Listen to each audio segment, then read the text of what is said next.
সুপ্রিয় দর্শকবৃন্দ, আসসালামু আলাইকুম। কেমন আছেন আপনারা? আশা করি আল্লাহর রহমতে ভালো আছেন। যদি চ্যানেলটি ভালো লাগে অবশ্যই চ্যানেলটি সাবস্ক্রাইব করার পাশে থাকবেন। প্রতিদিনের মতো আজকে আপনাকে আমার চ্যানেল হাজির করেছি। মিডিয়া কি কারণ আসে সেটা আপনাদের শোনাবো। আসসালামু আলাইকুম আপু। ওয়ালাইকুম সালাম। আপু ভালো আছেন? হ্যাঁ, ভালো। আচ্ছা, আপু কি বিয়ে শাদী বসবেন? হ্যাঁ, বসবো। কি রকম ছেলে চাচ্ছেন বিয়ে বসার জন্য? ভালো একটা ছেলে পেলে বিয়ে বসবো। ভালো একটা ছেলে চাচ্ছেন। হুম। আগে কি আপনি বিয়ে হয়েছে? বিয়ে হয়েছিল, জামাই চলে গেছে। স্বামী চলে গেছে। হুম। কতদিন ধরে স্বামী ছাড়া আছেন? স্বামী চলে গেছে তারপরে 3 বছর ধরে। 3 বছর ধরে চলে গেছে। হুম। ছেলে সন্তান আছে আপনার? হ্যাঁ, একটা মেয়ে আছে। আচ্ছা, এখন বিয়ে বসতে চাচ্ছেন না? হুম। অনেকে তো বউ চলে গেছে, বউ মারা গেছে, এই সমস্ত পুরুষরা যদি আপনাকে বিয়ে করতে চায়? হ্যাঁ, আমি রাজি আছি, সমস্যা নেই। রাজি আছেন? হ্যাঁ। তাইলে অনেকে কিন্তু আপনার সাথে কথা বলতে চাবে, কারোর সাথে খারাপ ব্যবহার করবেন না, ঠিক আছে? আচ্ছা, ঠিক আছে।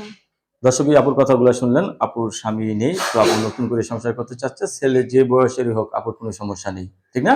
হ্যাঁ।